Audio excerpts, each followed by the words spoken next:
up, Raffleaders? Welcome back to my channel.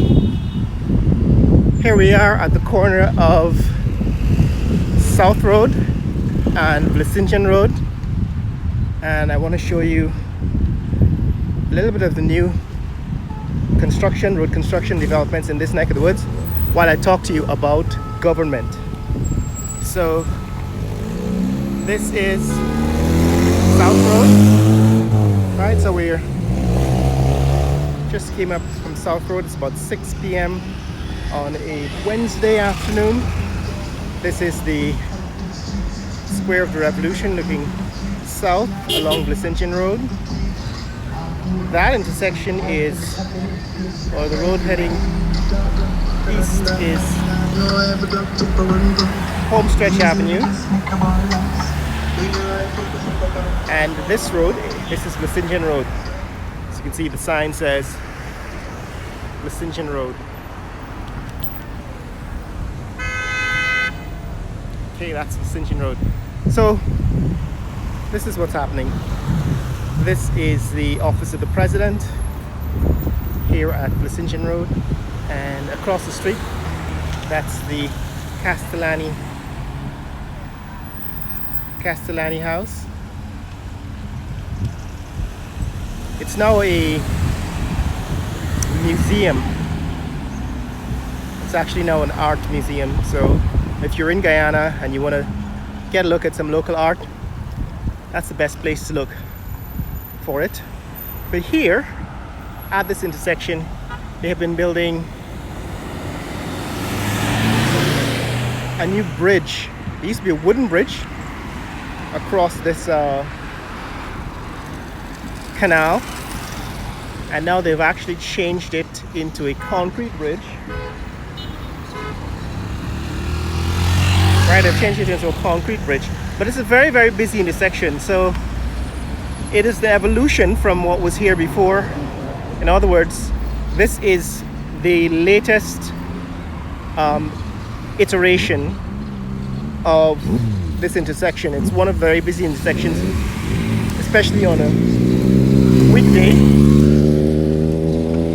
Let me give you a closer look at what this new construction entails. So what they've done is they've put in this black and yellow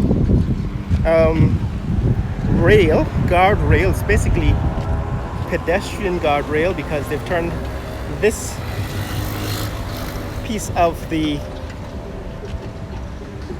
bridge into a pedestrian bridge. So this part of the bridge crosses. Alright, so this is turned into a pedestrian bridge. Like I said, there used to be a wooden bridge here, and they've replaced it now with this concrete bridge.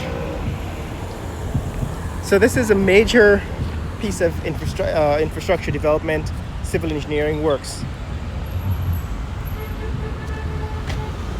That is Castellani House, like we said before, and that's the canal that runs beside Castellani House. In the distance, that's Durban Park, where we've looked at recently, and across this road, that's Square of Revolution. I'll get to that in a second. Now this is what they've done with this section. I would be a little critical about this solution, because like I said, this is a very busy intersection, a wide intersection. Instead of turning the whole thing into a covered roadway with signs indicating for traffic, road markings indicating which way traffic should go, they've actually installed this reverse of an island. It's not an island, it's basically a piece of canal exposed and surrounded by this rail in the middle of busy intersection. To me, this says it's only a matter of time until it gets some drunk driver in the middle of the night runs into it, destroys it. However, it seems to be here for a reason. They're probably going to make some traffic lights. I see this is a light controller box that's being installed here. And eventually I suppose they're gonna put these traffic lights and the controller in this intersection. So this is what's happening here. This is the newest iteration. Like I said, it's an evolution. I don't think it's the best solution now for this intersection, which is one of the busiest intersections here at the corner of South Road and Vincentian Road, right opposite the office of the president, and basically dealing with traffic coming from 4 roads. You got Vincentian Road, which is heading south. You have South Road, which is heading east.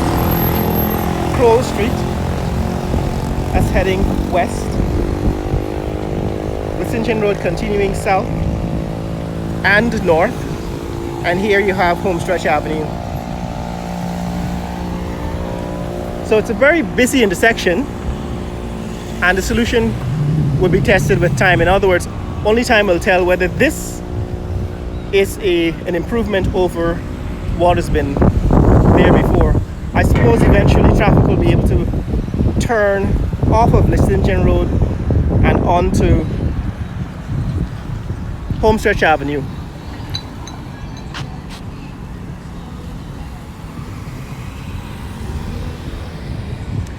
From Vincentian Road. So over here, this is a large unmarked section of the road. There used to be a big sign that says Black Lives Matter here. And of course in the distance there is famous 1763 monument, Cuffy, in the distance. Can't get closer because of course somebody's playing copyrighted music. But the point I want to make about this section of the city, where you have the office of the president, the Ministry of Foreign Affairs, basically this is the center of government in Georgetown, is that I'm getting a lot of comments in the comment section about my commentary on these videos, as if what I'm saying is purely political. And I keep saying this is not a political channel. This is not a forum for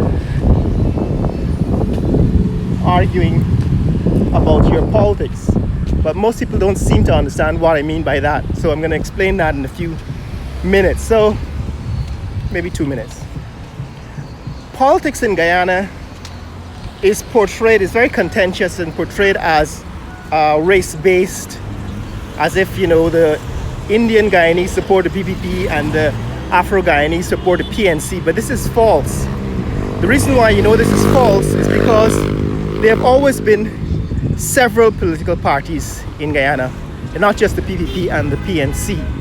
So whenever you hear people in the comments, or you see people in the comments talking about PPP and PNC, and if you don't support their view, you must be from the PNC and Burnham, and if you're not, and if you say something favorable, then you must be supporting the government, which is currently the PPP. Well, in fact, this is false. The current political parties are in fact a coalition of almost a dozen or more political parties, and black people and Indian people in Guyana have been members of several political parties besides the PPP. The current PPP is in fact the PPP Civic, which is a coalition of about 4 or 5 political parties. There was the Civic component, which gave us the Prime Minister was chosen from the Civic component, and the President came from the PPP. There was GAP and ROAR. Remember Ravi Dev? He was the leader of ROAR, I believe, or GAP. And so a coalition of GAP, ROAR, Civic, and PPP formed the current government. The APNU was also a coalition, right? So the fact is that the last coalition government, which was elected in 2015, was about 5 political parties that combined. There was the WPA, the PNC, the AFC, and two other political parties. Let's see, I can't remember the names. The point I'm making is that contrary to the people who get on this app and accuse anyone who criticizes the government of being a PNC, they are in fact wrong, incorrect, and ignorant, because Guyana has never had just two political parties. A lot of the supporters of the coalition government came from the WPA, and black people have always supported several different political parties. So if you were black in Guyana, you supported Walter Rodney. You were a working class Guyanese, you were for the WPA. If you were, in the early days, if you were a Portuguese or European Guyanese, you were probably a supporter of the United Force. De Geer, I think, was the leader of the United Force at that time. De Geer was, of course, the Banks DIH founder. And if you were an Amerindian, you probably supported the GAP, and so on. So the point is that there are several political parties that have been involved in the government of Guyana. And so when people argue in the comments as if it's an insult to say that you must be from the PNC if you disagree with them, it's actually quite ignorant and stupid, because people in this country have supported many political parties besides the PNC and the PPP. There have been at least 10 political parties that I can think of right now that are part of the two major parties, the coalition government, which was the previous government, and the current PPP Civic. Right, there are at least 5 political parties that are in the coalition that forms the current government, and there are at least 5 political parties in the coalition that formed the previous coalition government. So it's actually quite stupid and ignorant for these people to say that you must be from one or the other political party if you express a view that's different from theirs. Just thought I'd clear up that point here, so that people who are not in Guyana, who have not lived here for a while, understand when you read the comments and you read the ignorance and the stupidity, which I keep reminding people, this is not about any political party, because there are dozens of political parties. There are at least 10 of them currently involved in Guyana in running the country.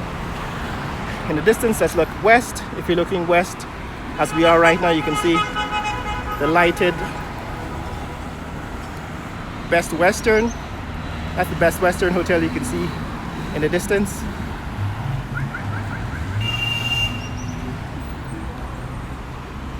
And that's Regent Street. As it sets, this is the evening. It's about 6:15 perhaps. 6:15 on Wednesday evening. So yes guys, the point I'm making in this video is that as I review the seat of government, the government district, basically. This is the part of the city where most of the government offices are located. What I'm saying is that for those of you who are not familiar with Guyanese politics and are somehow turned off by the stupid political comments on these videos, don't be misled by people who claim that it's only the PPP or the PNC. This country has always had several political parties, and currently there are at least 10 political parties involved in government, 5 of them forming the current PPP civic government, and at least 5 of them in the coalition government. And therefore you don't have to be PNC or the PPP. You could be any one of those. You could be WPA, you could be AFC, and that is what is missing from what makes it really annoying and stupid when people seem to say that anything that's critical of the current infrastructure must be against the government. No, it's simply an assessment of the current infrastructure that is being built in Guyana. And if it is substandard, you ought to be able to say that it is substandard and needs improvement, because it's real money belonging to the taxpayers in Guyana that is being spent, and not money belonging to any political party. So if I criticize the quality of the work that's being done, it is not a criticism of the government, of the political party, but it is definitely a criticism of the government, and it would be the same for any government, any political party that is leading a government in Guyana. That's the point I'm making, guys. If you want to see more content like this, click like and subscribe. Share this video with friends and family around the world. Just giving you a glimpse of 6 p.m. traffic on Pedestrian Road on a Wednesday evening in Guyana. Share this video with friends and family around the world. Let people know what's happening in the fastest growing country in the world, Guyana. Later.